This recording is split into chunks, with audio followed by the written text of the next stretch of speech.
The tale of Pontius Pilate, the Roman governor entangled in the crucifixion of Jesus Christ, weaves a narrative that transcends religious significance to become a compelling historical and moral inquiry. From the mysterious decisions surrounding Barabbas and Christ to the haunting image of Pilate washing his hands, his story unfolds against the backdrop of a tumultuous era marked by cultural clashes, religious tensions, and the weight of political power. In this exploration we delve into the life, choices and ultimate fate of Pontius Pilate, aiming to unravel the enigma that shrouds this pivotal figure in biblical history. Pontius Pilate is a name that you will often come across in the accounts of the crucifixion of Jesus Christ in the Bible. He was the fifth governor of the Roman province of Judea and served under Emperor Tiberius from 26 AD to 36. Lady Pontius Pilate played a crucial role in biblical events mentioned in the New Testament. The mystifying decision of Pontius Pilate, wherein he permitted the Jews to select the release of Barabbas, a notorious criminal in Judea, instead of Jesus, whom he knew to be falsely accused, left an indelible mark on his legacy, shrouded in a mystery that remains elusive to unravel. Despite his wife dreaming about Jesus the night before and advising him not to get involved with him, Pilate ended up handing Christ over to be crucified. After the people chose Barabbas, Pilate made the gesture of washing his hands, indicating that he had nothing to do with that unjust decision. Yet this could not save him from his fate. For that reason, in today's video we will discuss the life and tragic death of Pontius Pilate, who he was, how he rose to power, why he washed his hands and allowed Jesus to be crucified, and what were the tragic consequences of the wrong choices he made. Please stay with me until the end, as you will be surprised by the ending of his story. But first, do me a little favor by hitting the like button to support the channel, and also subscribe.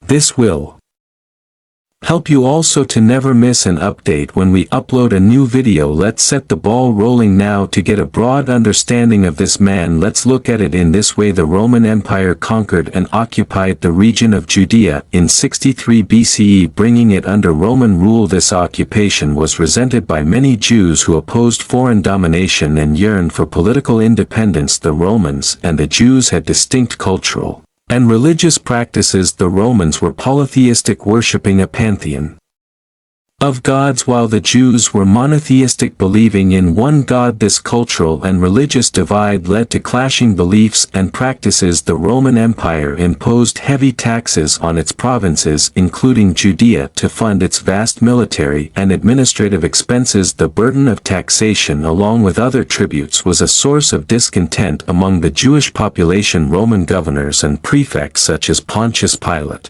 were appointed to oversee the provinces. Their authority included maintaining order, collecting taxes, and ensuring loyalty to the Roman Empire. The manner in which these officials exercised their power sometimes led to conflict with the local population. The Romans sometimes showed cultural insensitivity to Jewish religious practices. For example, attempts to install Roman emblems or statues in Jerusalem which conflicted with Jewish religious beliefs against graven images provoked outrage and protests. There were sporadic uprisings and resistance movements among the Jewish population against Roman rule. Groups like the Zealots sought to resist Roman authority through armed rebellion, contributing to an atmosphere of tension and unrest. The religious zeal of the Jews played a significant role. They believed in a special covenant with God and resented any foreign interference in their religious affairs. The Romans, in turn, often perceived Jewish religious practices as peculiar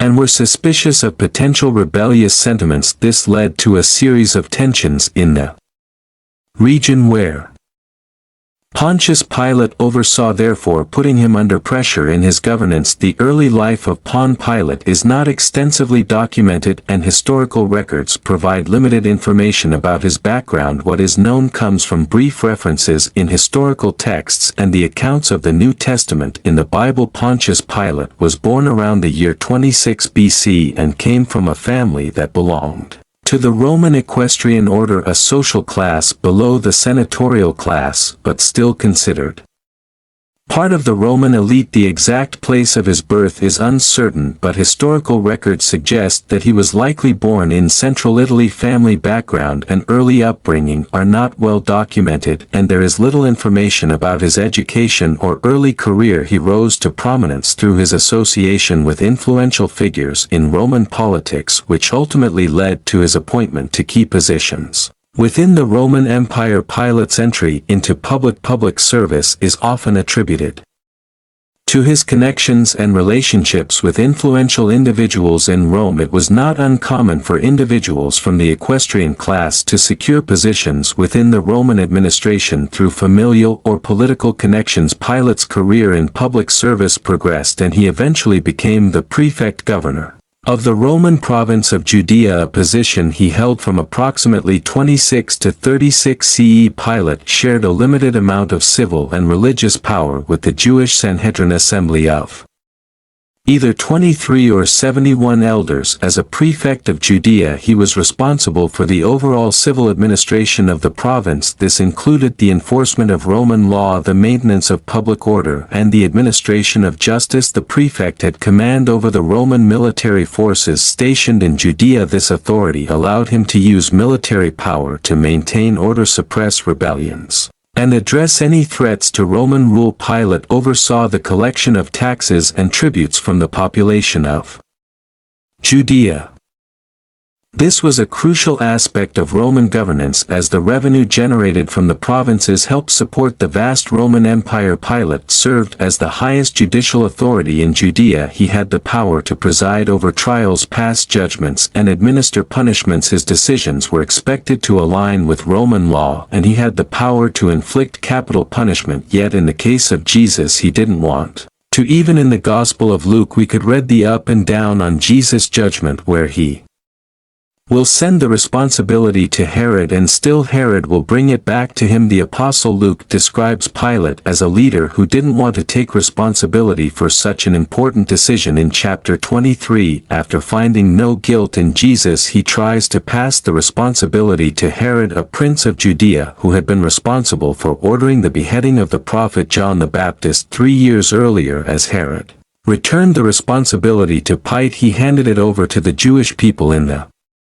Gospel of John we can see a more arrogant posture from Pilate, who questions Jesus when he claims to be the king and mocks the Messiah when he says he came into the world to testify to the truth. Now returning to the story, the Jewish religious leaders pressured Pilate to condemn Jesus, saying that he represented a threat to public order and Roman power. However, the real fear of those men was that Christ would foment a revolt among the Jews. In the book of John, the Bible says that Pilate had interrogated Christ, who stated that his kingdom was not of this world and that he had come to proclaim the truth. Upon hearing that, Pontius Pilate considered Jesus innocent of the charges of rebellion against Rome and Caesar. Even though he found no guilt in that man, Pilate lacked the courage to stand firm against the Jews who wanted Jesus crucified. The situation between Jews and Romans was tense at that time. Pilate preferred to please those people than to go against what he believed to be right. As part of a